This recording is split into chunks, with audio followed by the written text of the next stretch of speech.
We got another today is Text the Show Wednesday. You get to text in the show at 949-374-0786 and let me know if you have any burning questions that you want an answer to. I will answer all questions whenever they come in. And then what we do at the end of this show is we give away a t-shirt to one lucky texter. So if you're watching the show and you have a question, feel free to text it into me, and then I will answer your question as soon as you text it to me. Make sure you leave your name, and then we will give away a free shirt at the end of this. If I remember, if I don't get too excited talking about fishing, I try to give away a free shirt every time we do the text the show to one lucky texter. So try to text in any questions you have about what's going on. What do you want to learn? What videos would you like me to make? And I will answer all questions like I do every Wednesday. And then tomorrow we're going to have Kelly Girl in on the show. And Kelly Girls and I are going to tell a story about our life together and what's happening. And it should be a good story. We used to do story time every single day, so we have a lot of great stories. If you haven't heard our stories, let me know. But today is Pacific Sport Fishing Alliance Thursday. We always start the show off with Sport Fishing Alliance, and Larry Hansen's got some phenomenal deals over there at Sport Fishing Alliance. Kelly Girl and I are going to do the Alaska trip. I suggest that you scan this QR code. Check out all the great things going on at Pacific Sport Fishing Alliance. You're going to get to save on your trips by simply, when you talk to Larry, you mentioned that you saw it here on Your Saltwater Guide. When you scan this, it's going to take you directly to Larry's website. And this is by far the best fishing destination website ever put together.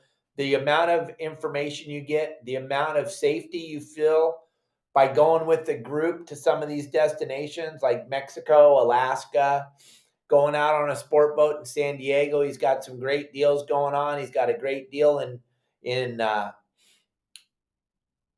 August on the Success. He's got some phenomenal deals on fishing Lopez Mateo, and then Alaska. Absolute must. You've got to check out Alaska. You've got to get up there. There's no easier way. Just scan the QR code right there. Scan it. Get involved in Pacific Sport Fishing Alliance. Larry won't let you down. He's got the same last name as I do, so that can't be a bad thing. But just hit that QR code real quick. We're going to pull it down here in just a second, and we're going to get into our show. Don't forget, it's Text the Show Wednesday. Every Wednesday we do Text the Show. And it's all about you guys. It's all about getting as much of my information out to you. And also I take requests on videos you want to see.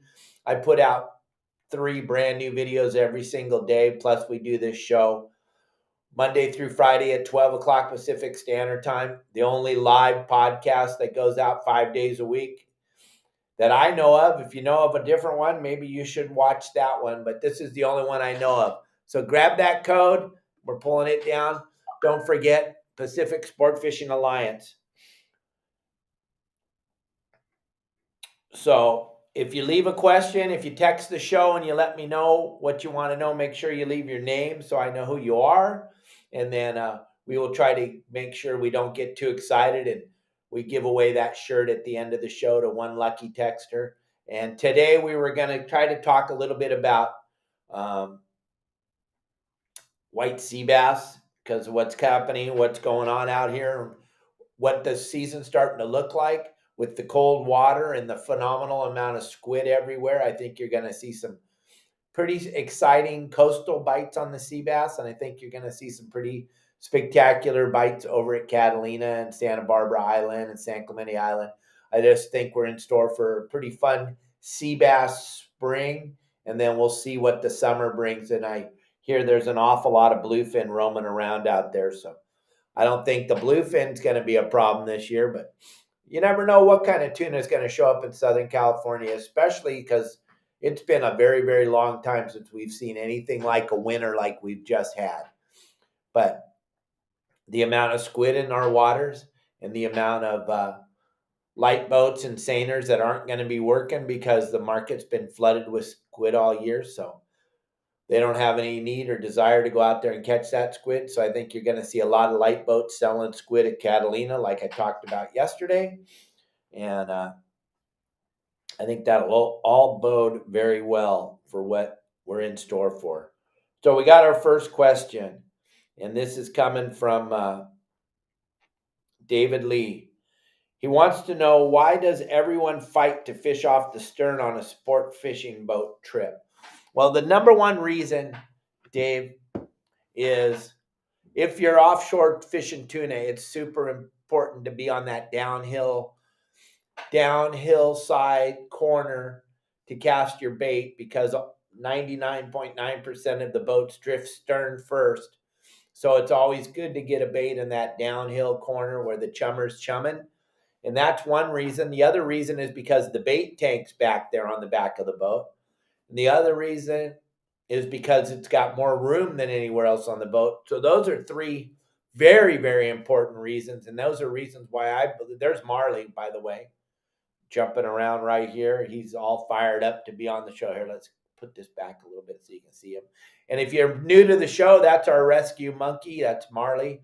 We adopted him down here in Mexico. And so if you've never seen Marley, he is a monkey. He's the smallest monkey in the world. He's a marmoset monkey. His head is the size of my thumb. He's a very, very small monkey. He's over a year old now. But back to the original question from David Lee. The reason why most people fish the stern is because it's the most comfortable place. It's by the bait tank. It's where all the action is. It's where the chum's going out. It's got most room for casting and for fishing, and it's just much more comfortable. There's two places that most seasoned fishermen will go to. There'll be the stern guys that love to be in the stern, and there'll be the bow guys that love to cast the iron. And then everyone else will be sprinkled up the sides of the boat, which on the sides, that's normally the hardest spot to fish because you don't have a lot of room between the rail and the house. Usually the fishing rods are stacked up along the house, and it's hard for people to get up and down with your longer rods sticking out back there. So those are just a few of the reasons why I believe most people like to fish the stern. Comfortability, the bait, and all those different things just make it much easier for fishing. That's why I think everybody, and then the guys that like to throw the jigs, they like to be up on the bow. So while we wait for some more questions, and remember, gang, I've got a lot of people just joined us. If you send in a text message, I will answer your question to the best of my ability. But then also, one lucky texter is going to win a shirt today. So if you got a question, don't be afraid to text it in here. One thing I promise you, it's not like any other social media platform. I do not believe in negativity. I do not believe in beating people up for asking decent questions. And I just cannot think that any of you could handle the amount of the amount of negative comments that Captain Dave gets on a daily basis. We're getting 30 million views a month right now, and we're getting a massive amount of negative comments, and I don't want anybody sharing negative here on any of my live stuff. We'll just ban you instantly. And then same with our website at yoursaltwaterguide.com. When you're over on my website, we allow zero negativity over there. So make sure you hit that QR code. If you want to be a member of our website, that's an app that I developed for our members. I don't know, go out and try to build an app, gang. It takes a phenomenal amount of time and money to build an app. I built an app. It's for you, built by a fisherman for fishermen. I don't think there's much apps out there like that. So we have another question here from Chris Perez. I'm watching your YouTube live feed. My question is, when should you use heavy jigs versus light jigs, tatties and sallises, iron types? What type of situation or scenario is best for both types? Well, here's the deal. And Chris, that's a phenomenal question, and I appreciate that you asked that question. It's normally in the wintertime, when the water's a little bit colder or the early spring, that yellowtail and the white sea bass seem to be hanging more down on the bottom, feeding on that squid or on the bait fish that are hanging out on the bottom. And as the water temperature starts to get warmer, those fish will move up into the upper water column. So wintertime and early spring is going to be more yo-yoing the iron when you're marking the fish down deep. Once you're marking fish above 100 feet, then it's all surface iron. It's all surface. It's all fishing on the surface. When you're marking that fish below 100 feet, when you're marking it from 100 down to 300, that's going to be more of your yo-yo iron type of stuff. And then when that fish, or excuse me, yeah, when that fish is getting marked above from 100 feet up, understand, and like I try to explain to all my members, how fast can you walk 100 feet? Pretty darn quick. A fish can go from 100 to 0 with one flick of his tail in a second. And remember, his whole job is to try to eat, make more fish. So he's swimming around looking up all the time for food. He's constantly looking for food, like little Marley is right here. Marley's looking, see if there's any snacks for him being a part of the show. So that's the two different types of fishing. When the captain on the boat is saying, hey, I'm marking the fish much higher, then you're going to want to use your surface iron. Also, when you're fishing kelp patty, yellowtail, dorado, you're going to want to use surface iron, not so much of that yo-yo stuff, unless you're marking a bluefin underneath the kelp patty at 200-300 feet down. Then you're going to drop down your yo-yo iron or your flat falls or your knife jigs or your carnata type jigs to get down there to where those fish are when they're stacked up down deep. But when the fish are up high, and when you see them on a kelp patty, or you're fishing at the islands and you see kelp stringers, or you're fishing in 100 feet of water at the island, it's all surface iron, surface iron, surface iron, surface iron, because those fish are up in that water column looking for some food. They want to eat. They want to get up there and they want to feed on the surface, and that's when that surface iron is going to come into play, and it's going to help you out tremendously. Matt Sharkey, I fish off a 21-foot center console, 35-gallon bait tank. Last year seems like I lost a lot of bait dying off. Is it mostly reasons going too fast and beating up the bait, or other reasons? Matt, send me another follow-up question. What I'm going to ask you is your bait tank round or oval in shape? Does the water flow in from the top to the bottom, or does it flow right in on the top? Because if it flows in on the top, then the water's flowing out on the top also. It doesn't flow out in the bottom. If your water's just coming straight in the top, dumping in, and then dumping out on the top, then you got no movement of water inside the tank. And remember, the whole bait tank has to change all the water in it every 8 minutes, not just the top of it. So when you put your plug in and you turn your bait pump on, your tank should fill up in somewhere between 7.5 and 8 minutes. That's ideal. Why? Because that's the ideal time. Believe me, family owns 9 sport boats. Dad's been in the industry since 1947. We have a half a clue, okay? And it's all live bait. If you've ever been on a sport boat, the whole back of the boat's live bait. We know how to keep live bait alive. So that bait tank needs to flow from the top to the bottom. That's why most bait tanks, if you look, they have like a piece of PVC pipe with holes drilled in it down one side that allows that water to flow in a circular direction. And it can flow, it can dump out the top. But if the water comes in on the top and comes out on the top, that's not a bait. That's not a live bait tank. That's a live bait killing box. And if it's square, the bait has no chance to swim. If it has no chance to swim, then it's got no chance to be alive.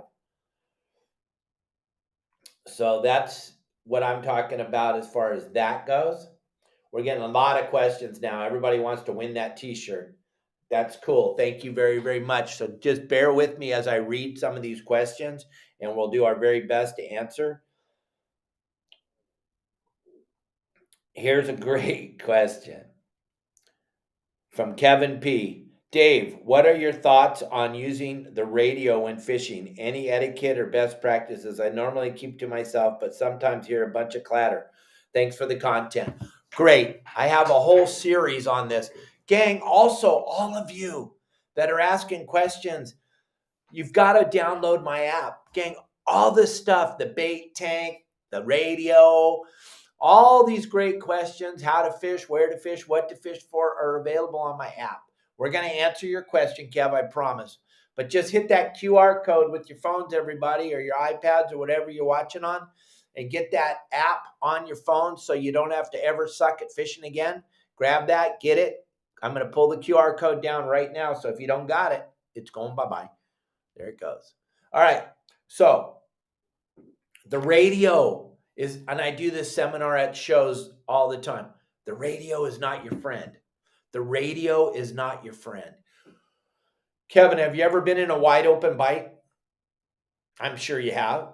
Is the only thing you could think about was getting on the radio and calling everybody and telling them to get over there right away because you're catching fish and you want every boat on the water to get out there and come fish with you? Is that what you do?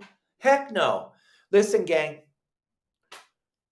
I ran boats for a very long time. I ran sport boats. I ran yachts. I want to tell you something right now. You're never going to hear any of us on the yachts or on the sport boats on the VHF radio. Okay, the VHF radio on your boat should be for one thing and one thing only. For an emergency situation. You should keep it on channel 16. And yes, you should help if there's an emergency, and you should be able to answer anybody that's calling in distress, and you might be around them. That might help. But other than that, that radio should never be used for fishing. I promise you're never going to get any. I know your sister's brother's aunt's cousin once ran to some radio fish and it worked out well. Let me just explain something to you. 90% of those people on the radio are sitting in their house or sitting in their parking lot or sitting at the launch ramp. They're not actually out on the water. There's that QR code again. I'm sorry, I just saw that message. Grab that QR code, gang. I'm going to pull it back down because it's very rude to have that up when I'm trying to talk. Hit the QR code right now. Get it? While I'm talking, I'm going to pull it down. And what I'm trying to tell y'all is that radio is not your friend, okay? It's not going to help you catch any fish. It just won't. There's never, ever going to be a time where I'm like talking to my members or on our website or on the community when we're talking at the end of the day. I've never, ever seen anybody go, yeah, I was out fishing in Jimmy Joe Jack from Jimmy Joe Jacksonville called us in on a wide open bite. It doesn't happen. It doesn't happen. The radio is not your friend. I don't even turn it on.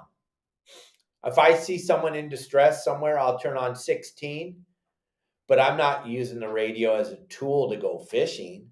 For gosh sakes, we have cell phones and sat phones and we have the internet. We have Starlink now, so we can use WhatsApp all the time and talk to each other out on the water. It's so easy now, and we don't use the radio to communicate between Todd Manser, Dave Hansen, Pete Grossbeck. None of those guys are calling each other on the radio and giving out any real information. A lot of people are giving out fake information, and I do like a little bitty mini stand-up thing about that, how I can see you on your boat and I can drive your boat from my boat by putting out a number. I can tell you're either on the radio on channel 72 or 65. Those are the only two channels you know. Your broker or whoever sold you the boat told you that's how you hear all the guys. You'll either hear them on 72 or 65. Gang, you're never going to get any real info. You're never going to get any good info. If you're going to go out fishing with your buddies and you don't have the internet out there on the water, you don't have a way to, you guys pick a channel. Go to 6, go to 7, go to 5, go to 1, go to a channel and work on that channel together as buddy boats. But don't ever think that people you don't know are going to give you good information on the radio. It's just not going to happen. I promise you. And you can argue with me and you can leave all your comments on all my videos. That's fine. But all I got is truth. I just tell the truth. So don't fish by the radio ever. I love the guy that doesn't doesn't have a plan, isn't involved with anyone's website, is not a member of our website. You hear them in the morning as they leave at 9 o'clock. Hey, anybody out there on the 209? Anybody out there on the 209? Yeah, I answer all those. Yeah, I'm out here on the 209. Why? What's up? Anything going on? Yeah, it's wide open. You better get out here. It's wide open. It's all you could ever want. Millions and millions of fish. What are you looking for to catch? Oh, you're looking for Dorado. Yeah, there's millions of them. The water's 57 and it's brown and there's a million Dorado. Are you kidding me, gang? Are you kidding? Don't turn on your radio and try to fish. Turn off your radio. The number one thing I would say to make sure that you're going to catch fish, turn off your radio, get a plan, go to somebody's website that's giving you a game plan, Fish Dope, Billy K, Captain's Concept, or maybe you want to go over to Your Saltwater Guide and get a real game plan to what's going on out on the water. Somebody's going to give you a plan. Stick with the plan. Download my app, get it on your phone. You'll never suck again. I won't let you suck unless you're into that. But don't fish by the radio ever, Kev. Okay, hopefully that helps. Tim, I have done many videos on the website about fish finders. I will do a little bit about one. Let's just say Monday or Tuesday next week, we'll talk fish finders on the live on our podcast. And just to be honest, and Mel Bacon taught me this, buddy. It's not a fish finder, it's a photometer. The machine is a photometer. You'd be like, nope, I ain't buying a photometer. I want a fish finder. Well, I'm a fish finder. Your Saltwater Guide app is a fish finder. Tim's a fish finder. Kevin's a fish finder. The machine is called a photometer. And I know you guys in Florida, you know way more than I ever will. You're like, no, mine's a sounder. No, it's not. Just because they slap sounder on the, it's a photometer. That's what they are. And why is it called a photometer? Because it meters the depth. And the ocean's depth is set up in fathoms. So photometer. That's what the machine's called. Then people wouldn't buy them because they wanted a fish finder. So they slap the name fish finder on the side of the photometer. And now you all got a fish finder, except if you're in Florida, you have a sounder. The same machine. It's a photometer. You call it whatever you want. You can call it a potato. I don't care. But the real name is photometer. All right? I know we lost 12 people there because we were picking on Florida. Oh, well. You never last in my world if you can't handle that little joke. Okay. Matt came back. Oval flows in from the bottom. All right, perfect. If it just flows in from the bottom and it doesn't have anything that's going to deflect the water, if the water's just shooting straight in, you need to put a 90-degree PVC pipe fitting and then a piece of pipe coming up with an end cap on the top. Drill 20 holes down one side so the water hits the wall of the tank and goes in an oval shape so it allows your bait to swim against the current. Because if the water's just rushing in there from the bottom, it's turning it into a washing machine. And every time those poor little fish get washed by it, all their scales get washed off. And then watch your flow. Watch your flow. Make sure that your flow is going in the right direction so that it doesn't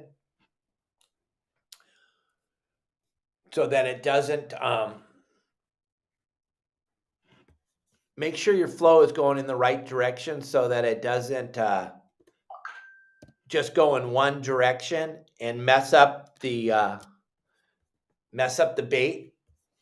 It has to go, make sure it goes in one direction so it's not messing up the bait so that the bait has a chance to swim against the current. If it's just water flowing in there, they can't swim against the current. I'm trying to read all these questions every single time, so I'm sorry. So you got to make sure that water's flowing in one direction so that the fish has a chance to swim against the current. They got to be able to swim in that bait tank. And then the next thing I would do is I would slow down when you're loading your bait. When you pull up to the bait barge, tell them, hey, I'm going out for a couple days. Can we load it light? and then put in a little bit of bait at a time and watch how your bait reacts in the bait tank and see if it's swimming.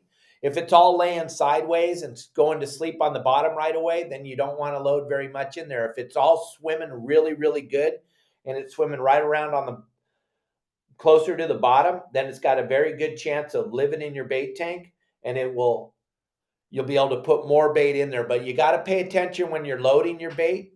Don't beat it on the side of the bait tank when you're dumping it in there. Grab the scoop from the boat, from the bait barge attendant, and load it proper, just like I show on my website, Your Saltwater Guide. I show you exactly how to load the bait in the bait tank so that it lives proper and that you'll have enough bait when you get out there. Hopefully that helps you a little bit, and we got it going in the right direction.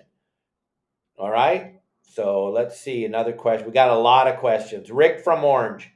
If you don't have access to fresh squid, what would be the best bait or lure to use for white sea bass? Well, Rick, you want to try to get fresh dead squid or live mackerel. Live mackerel, if you don't have squid, live mackerel will work. I've caught many, many sea bass on live mackerel. It works very, very well. I like to use live mackerel for bait, especially on the coast when there isn't any squid. Live mackerel fished. Sometimes guys like to put them on a chrome jig. It's called the hamburguesa.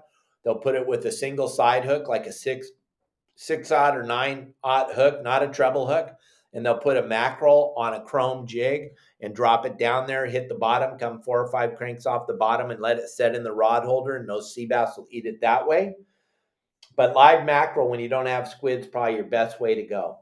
And then if you do go to the island, or if they're selling squid at one of the local bait barges, you want to get that squid and you want to put it in your freezer. Yeah, get something to fish with, and then put the rest in your freezer for the next time you go out, so you have some fresh dead.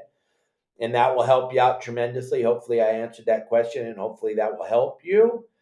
And our next question, do you have any thoughts on the difference in boat harmonics between inboard diesels versus outboards when trolling? You know what? I personally have tried to not get too involved in that whole thing because there's really nothing I can do to change the harmonics in the water, Rob. But yeah, there's a couple of guys that are way into that, and way. They use a hydrophone, and they hear the noise in the water. I don't. I haven't followed into any of that stuff because, like, when I was doing my guiding thing, I'm on a different boat every day. I can't go, oh, you know what? We're not going to catch anything today because you got an outboard that's humming too loud. Diesel and wooden boats in the past always got bit the best when we were fishing albacore. Those boats seemed to make the least amount of noise in the water. But if you look at what's going on the last couple of years out here in Southern California with the bluefin, and I know they're not giant bluefin like yours back east there because you're from Maine, but the bluefin that we're catching here in Southern California, those guys are catching them on everything. Outboards, inboards, big sport boats, little outboard engines, big outboard engines. So I don't get that wrapped up in that whole thing because they're trolling around those Mad Max at 14 knots. They're making a phenomenal amount of water and churning up and making all kinds of noise. So I think that has a lot to do with it. I think just the disturbance in the water brings the fish over to see what's going on. Now, if you got a bad hum, or you got a bad battery charger, or you got something like that going on, yeah, that could do something wrong in the water, but I don't think it's that big of a deal. I really don't. Hey, thank you, Josh, all the way from Iowa. Does chumming dead squid and cut bait work as good as chumming live bait? Well, I have a whole thing on chumming on our website, and it's all about increasing the prey density level in the water. The more chum that you can throw out there, and if you're throwing big, giant, the whole squid, or you're throwing big sardines or big mullet, stuff like that, that's not as effective as throwing in pieces and parts and chunks and little ones. And we used to have a food processor on the back of the yacht I ran, and we would grind all the bait up with the food processor, the squid or the sardines or the mackerel, and then fling it over like almost like a paste, if you would. We grind it up real fine, and that allows all that bait fish and everything to build up behind the boat, all eating the chewed up, ground up parts, but chopping it all up real fine. That is never going to be a bad thing. It's throwing bait in the water, throwing food in the water, increasing the prey density level, and getting that up to a level where stuff's going to actually start to happen behind your boat. It's gonna help you out tremendously, I believe. So yeah, and if you have a little bit of live bait and it's not big giant 1 pound bait you're throwing out there for chum, then it's got to have an effect. But you got to remember, if you're throwing out big baits out there,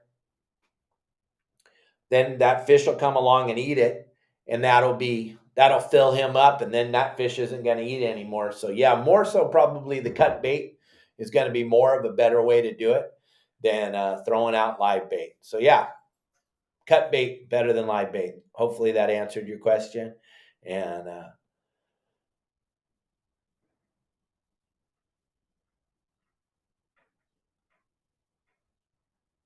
okay, I was just reading a question. I'm sorry.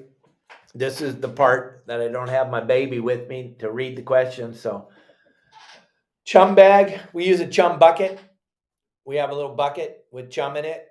We put some holes in it. There's a whole video on my website all about how it works and how it all comes together. And it's really important to have that chum bucket tied up somewhere up further up the side of the boat, not off the back of your boat. A lot of guys I see like to put the chum bucket or the chum bag off the back.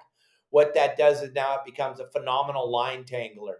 It's always going to be in the way. I like to tie it up mid boat, somewhere up away from all the action, so that when we do hook a fish, it's not getting caught up in the chum bag or the chum bucket. But either way, whatever you are going to use to get that chum in the water, it cannot, oh gosh, every day at this time, it cannot be a bad thing to have more chum going in the water the best way you can get it. All right, we got another question here from Tim. Last trip on my boat, I loaded up on mackerel with the sabiki. Is it only good for chum after freezing, or can it still be dropped as bait? No, the thing about the mackerel, once you put it in the freezer, now you're going to use it as cut. You're going to use it as chum. You're going to chop it up. You're going to put it in your chum bucket or your chum bag. You're going to do something with it, and then you're going to go catch some more live mackerel for the day to go fishing with. But yeah, if you were going to fish sharks, then yeah, maybe a dead mackerel. But if you're going to fish sea bass or yellowtail, you're going to want a live mackerel. And those ones that you have in your freezer, those are going to be perfect for chum. Chop them all up real small, bunch of little pieces, and just hey, Marley, I see you back there. Throw those little pieces in the water. You got a really good chance of that working out well for you. Hey, Dave, it's Robert Gober here. In the spring, sea bass bite at Channel Island likely to be right on the squid beds or inside on the beaches. What happens normally is it starts out in the early spring, late winter, out on the squid grounds, out in that deeper water, and then those fish will move into the shallows and be swimming through the kelp. And I know a lot of captains up there, and they tell me they approach it by driving through the kelp with a couple guys standing on the bow on their private boats, and they'll drive through the kelp and they'll spot fish them. They'll just go real slow through the kelp, and they'll see that school of 8 or 12 fish swimming through the kelp, and they'll just stop and fire a live squid out there or a live mackerel. Or I know they were using Chad's hookup baits and doing very well on that. And that's as the season starts to move on, that fish gets into the shallow water as the water temperature starts to heat up. But it always starts out on the squid grounds. It always starts out on the squid grounds, and you want to be paying attention out there where all that squid is. You want to be using a small white jig with a single side hook, a dropper loop, something like that, paying attention to your fish finder. When you got a lot of squid under the boat, you can get flashed by that school of big sea bass at any time throughout the night. You want to pay attention. But the times where it really seems to want to bite the best at night on the squid grounds is when the tide goes slack. Slack low being the best, but just slack either low or slack high. And like I always say, all these things that we're talking about All these questions and all this stuff, I cover it all on my website at Your Saltwater Guide. And just hit that QR code. It's all over the place. It's on all the comments. Hit that QR code. Make sure you download my app and you'll get all these questions and you'll be able to see all this stuff firsthand, up close and personal. All right, Brandon Smell. Hey, Captain Dave, your app is great and probably close to 1 million videos on there to watch and learn. And I'm sure they are all great. So here's my question. What is your favorite video on there? My favorite videos on there are all about live bait because I'm a live bait guy. So mine are all about the bait tank, all about bait handling, all about bait loading. Everything to do about bait are my very most favorite videos on my website because they pertain to what I teach, fishing live bait. I'm not a plastics guy. I'm not an iron guy. I can fish the plastics and I can fish the iron just as good as anybody, but that's not my thing. I'm a bait guy. I like fishing live bait. I like the whole thing. So those videos I have on there about bait, just type in the word bait on the search bar on the right-hand side. Type in bait and then watch all those different bait videos and the sabiki rod and the catching mackerel and using the chum bucket and all the different things about bait and how to cut up your squid. And all those things matter so much on the proper way to fish in southern or anywhere that you fish. I don't care where it is. All the fish you fish for love to eat live bait. Wherever it is, I go, oh, I like fishing the iron in Fiji. Yeah, I know, but if you fished a live bait in Fiji, it would be pretty cool. It would be pretty cool if you fished a live bait anywhere on the planet. Every fish eats live bait. So that's why I'm a live bait guy. It makes it very easy for everybody. And the bigger the bait tank, the better. The bigger the bait tank, the better. That's what I would say. The bigger the bait tank, the better. And yeah, thank you, Brandon, very, very much. And thank you, Robert. And guys, we got about, I don't know, we've been doing this for 40 minutes now. We got any more questions? Anybody's got a burning desire to talk to me, let me know. We got a few more minutes here. We'll go back. We're going to talk about Larry's deal over here at Pacific Sport Fishing Alliance, gang. Trip of a lifetime, bucket list trips. Go over here and check out, grab that QR code and go look at what Larry's got going on at Pacific Sport Fishing Alliance. You will not be disappointed. You get to go fishing with guys like myself, Larry. A lot of regulars do this. It's kind of a cool deal because it's fishing destinations that you can go to and with a group, and you won't feel intimidated because I know going to a new place is kind of intimidating when you're going to go fishing. So what Larry's done is he's put together a phenomenal tour situation where you're going to go fishing with a bunch of guys in an area that you've never been to before. A lot of the stuff like Alaska, Baja, sport boat stuff is all bucket list stuff for a lot of people, and they're intimidated by not knowing what to do when they get there. So what you want to do is you want to grab something like this. So hit that QR code. Go check out what Larry has to offer you. And gang, you get a discount just because you listen to Your Saltwater Guide. Just tell Larry you saw him, you saw his company, Pacific Sport Fishing Alliance, on Dave's podcast. You're going to get a Your Saltwater Guide discount. And Larry's last name is Hansen, just like myself. So that can't be a bad thing, right? So check him out. Go over there to Sport Fishing, Pacific Sport Fishing Alliance, and check Larry and the boys out over there and check out all the great deals they got. And there's a great trip on the Success coming up in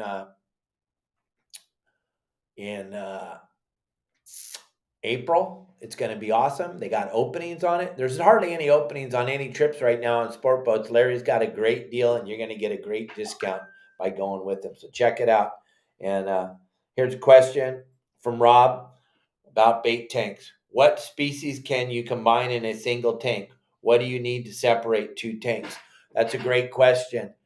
Okay, you cannot put live squid in your tank with live fin bait. I don't care if it's mackerel or anchovies or sardines. The squid will eat them. The squid will kill them and eat them. They like to put their They like to shove their tentacles into their gills and kill them, and then they like to eat them. You can put mackerel, sardines, anchovies together in one tank, but as soon as you introduce squid to these fish, you're going to want to separate them. Now, there's many times where we have the mackerel in our bait tank and the anchovies and sardines are swimming above them and the mackerel are swimming down deeper because they're kind of like the little bullies in the bait tank. So they take that deeper part of the bait tank where the water flows better and the water's a little bit cleaner, and they let the anchovies and the sardines stay up on the top upper part of it. So that's what I would suggest for you on that deal. And then hopefully that helped answer your question. And Captain Dave, do you recommend, oh, Dan and Kim, do you recommend Taco Bell before grunion hunting? No. No, definitely not. If you've never heard my grunion story, gang, you will laugh your butt off if you haven't heard it yet. But yeah, no, Taco Bell and me, we're not buddies. And now any type of fast food in Southern California doesn't work anymore. I've been eating real food down here for 4 years. Real food, no fast food. There's no fast food places down here. So my body can't handle that fast food anymore at all. It couldn't really handle it before, especially Taco Bell, but it can't handle it now. All right, gang. Hey, real quick, I just want to let you know that tomorrow we got the great Kelly girl coming on the show. She's going to come. She wants to tell us a cute little story about our life together. We're going to tell a little bit of story time. And if you have any burning desire to ask her a question, you can text in any questions you have that you want to ask her about. You can text any question you want. All right. And Kelly girl will do her best to answer, and I'll be right there to help her out to answer. And we'll tell a really cool story tomorrow. So make sure you tune in to tomorrow's show. It should be fun. And then we got Dave Andreas going to go out of Newport Harbor and try to fish the artificial reef just outside on a kayak. Is it possible to catch some rockfish on the artificial reef? No, but it's possible to catch whitefish and sheep's heads. And you want to use very thin strips of squid, make them look like a piece of spaghetti, let them hang down on your hook so the fish can actually suck it up and eat it so that the piece of squid's hanging down. And if you don't know what I'm talking about, over on my website, once again, we have a whole series on how to cut the squid, how to bait the squid strips, and how to use the squid strips. And it's imperative. What I see a lot of people do is they make what we call square meals. They cut that squid into big chunks. Then they put a big chunk onto their hook and they throw it out there. A big chunk is going to get you some nibbles. If you've ever seen a fish, they can't eat a big chunk. They can eat a piece that looks like a piece of spaghetti. They can suck that right up. But most fish are going to have a hard time with that chunk. And everybody, oh, they're biting. I'm going to use a bigger piece of bait. No, no, no, no, no, no, no. Remember, elephants eat peanuts. If you don't remember one other thing I say today, elephants eat peanuts. So, okay, Brian from Corona, what proper etiquette you suggest to tell anglers to keep moving around the stern corner of the boat so they don't move if they're not moving? Well, here's the problem, Brian. A lot of the people that go on the sport boats, they're normally tourists and they're not educated in following their line. So it's imperative that you approach it calm manner. Don't try to talk down to them. Just let them know, hey, it's super important to follow your line throughout the day. On the way out, you can kind of tell the people that know and the people that don't. Just try to have a conversation. Say, hey, it's going to be imperative that we kind of follow our lines around. If you guys don't want to follow your line, that's fine. But you got to let me get through. So if I ask you if I can go under you or over you, just let me go under or over you. I'm not trying to take your spot. I'm just trying to keep from tangling up with you. If my line is moving left or right, I need to follow it. If you don't want to follow your line, that's fine. You don't have to follow your line. You stay right there and get in all the tangles you want. But from the moment my line touches the water, I need to start to move. And just kind of try to explain it to them like that. Will it work? Probably not. Most people are just madder than heck right now. I don't know why everyone's so mad, but most people are just angry. So just try not to be the angry one. Try to approach it in a calm, cool manner and just kind of explain to them how important it is to keep your line directly in front of you to keep out of the tangles. Mike Lewis, so many bait questions today. You were going to make a video showing how to catch bait in the marina or show a demonstration of the system you would use. There are millions of bait fish in my marina I'd like to utilize. Yes, I was. Yes, I am. And I still will. I'm sorry. That one slipped through the cracks and it's my bad. And I will try to make that video for you here real quick. All right, Mike, I'm sorry about that. And then, will your app help me out in Chesapeake Bay up in Maryland? Well, here it is. Do I know how to fish the Chesapeake Bay? No, but I know how to catch fish. And a lot of the techniques on my website can't be bad. Do I suggest that you get all my spots and all my game plans? No. But you can go through and see the fundamentals. We have about 300 videos on the fundamentals of fishing, and that translates anywhere. Tying on your hooks, tying on your line, how to set up on a spot. The fish in the Chesapeake Bay aren't any smarter than the fish in Southern California or in Baja. At the end of the day, they're just fish. So yeah, I think that there's stuff on the website that can help everybody. Do you want to spend the whole day before you go out searching YouTube or Instagram or TikTok or something for a video on what you're going to try to do? Or you can just go to my app and go, okay, Dave's got all these things about knots. Dave's got all these things about spots. Dave's got all these things about current. Dave's got all these things about conditions. Conditions, current, knots, spots, all that stuff is going to translate everywhere. Doesn't matter. Chesapeake Bay, New Zealand, Fiji, California, anywhere. So yeah, I think there's something on the app for everybody that fishes anywhere that they fish. That's what I think. That's what Dave Hansen thinks. Yes, you can, Justin, for absolutely sure, for sure. Hey, Dave, nice show. This is Tony. What is the best sinker rig for white sea bass? Okay, that's great. Thank you. White sea bass question. Tony, here, check it out. Everybody, if you've ever seen, here's the biggest problem I see with everybody fishing for sea bass is they allow their bait to lay on the bottom. So you're either getting a bat ray, a shovel nose shark, or a leopard shark because your bait is laying in the sand. If you're going to fish with a sinker for sea bass, you're going to use a small sliding sinker or a lead head. You're going to cast your squid out. You're going to let it sink through the water column slowly. You don't want it to go firing through the water column at 100 miles an hour. And you don't want it to stay right on the surface where the seagulls lead it. So you're going to have to check out different sizes of lead heads and different sizes of sliding sinkers. It all is going to depend on the current, the wind, how the boat's swinging back and forth, and how the current's going, so that bait has a chance to sink through the water column. Because if you've seen a sea bass, their mouth is in front. It's not on the bottom like a shovel-nosed shark or a leopard shark or a bat ray. It's out in front. So you're going to want to mess around with the sinker situation or the lead head. And if you're going to use a dropper loop, you're going to want to make sure that your hook is 18 to 24 inches above the sinker so that your bait isn't laying on the bottom. If you make it like 5 or 6 inches above your sinker, the bait's going to be laying in the sand also. You want it to be up in that half a foot to 1 foot off the bottom, so that the fish, when he's swimming around in the nest of the squid, he's got a chance to see your bait above all that squid that's laying on the bottom. He's going to be going through there looking for a squid.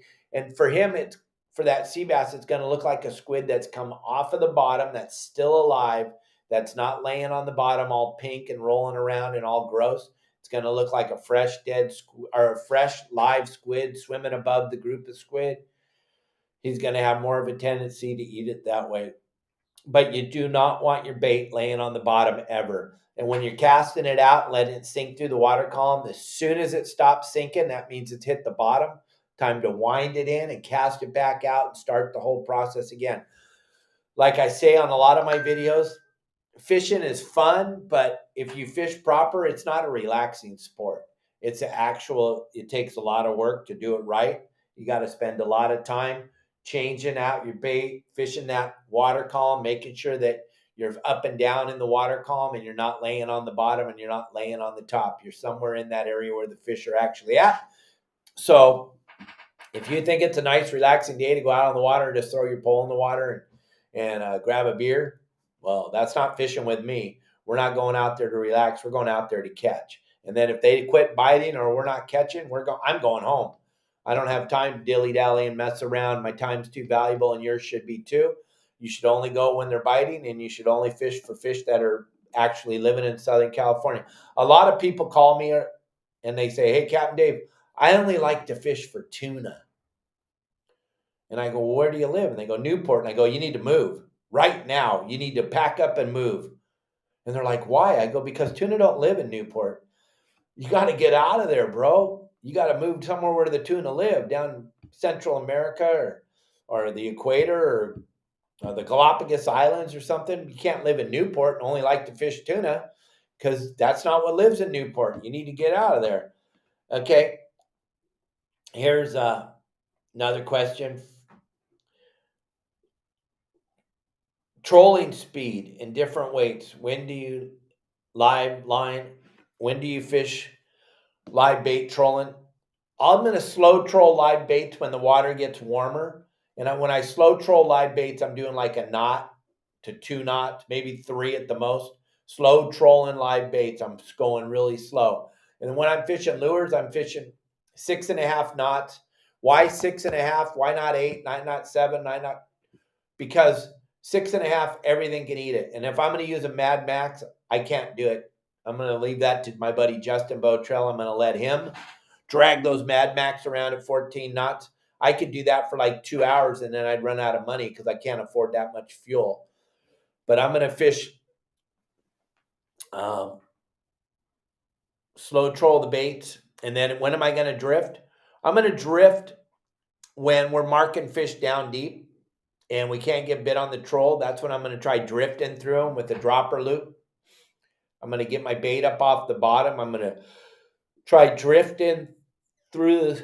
Oh my goodness. I don't know why. I'm not even tired.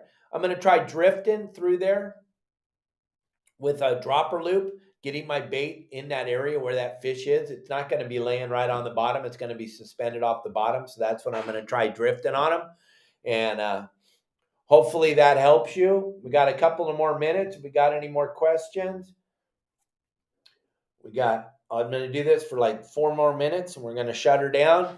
Make sure you get get a chance to download my app. Make sure you get that, scan that QR code. Make sure you get that taken care of. I'm going to pull that down and we're going to talk about Pacific Sport Fishing Alliance one more time, gang. I cannot, this website, I was just looking at it while we're talking. Alaska, Bob, Mexico, so much more. That's the man, that's the owner, that's Larry. You guys want to get hooked up with Larry? You won't even believe all the things he's got going on. I could talk about it for my whole show, and hopefully we get Larry on here soon as one of our special guests just to talk about what he's got going on. But this is definitely bucket list, fishing destination type of deal. You need to go and check it out. You need to hit that QR code, download his app, or download his website and go check it all out. Give him a call and tell him you saw him on Dave's show. And gang, let's see.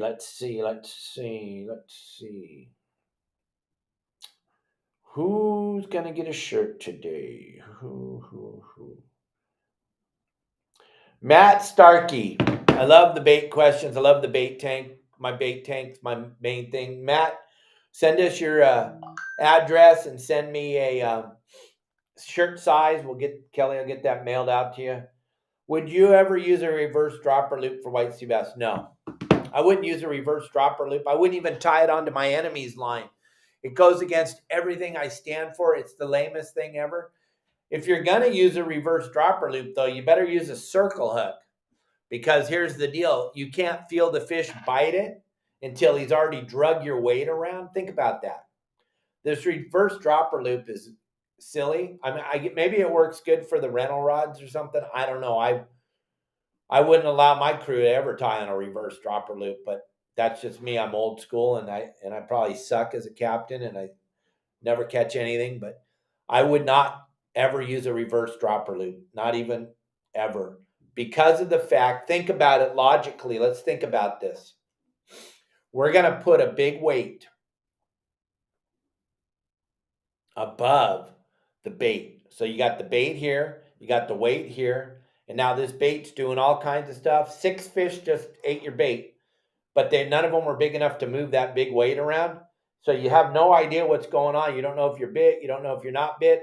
Then all of a sudden, you caught a fish. There was a fish there that's big enough to hook himself and pull your weight around. Well, I don't want to go. I don't want to do. I want to be engaged in the act of fishing. I don't want I don't want the fish to hook himself on accident and then I just wind it up. And that's what a reverse dropper loop is doing. The reverse dropper loop is just a silly, silly deal. You're putting the weight above your bait. It's like not logical. That's just me though. I'm sure I'm totally wrong, and I'm sure the reverse dropper loop works phenomenal for all of you, but I'll never ever tie it on. So that's our show for today, gang. I hope you enjoyed it, and we will do this tomorrow with Kelly Girl. She'll be here, and we'll tell a nice story. We'll answer a few questions, and then we'll see what happens the rest of the day. Hopefully, we get a guest for Friday. I'm working real hard on it. The one we had something come up, so he can't be here. So we're looking for a guest, and I'll find somebody, I promise. If not, you'll just have to put up with me on Friday. But thank you all for watching the show today. Thanks for being a part of. Thanks for all your views. Thanks for all your comments. Thanks for everybody out there that makes my show a success. I appreciate all of you. Thank you very much. Have a great day.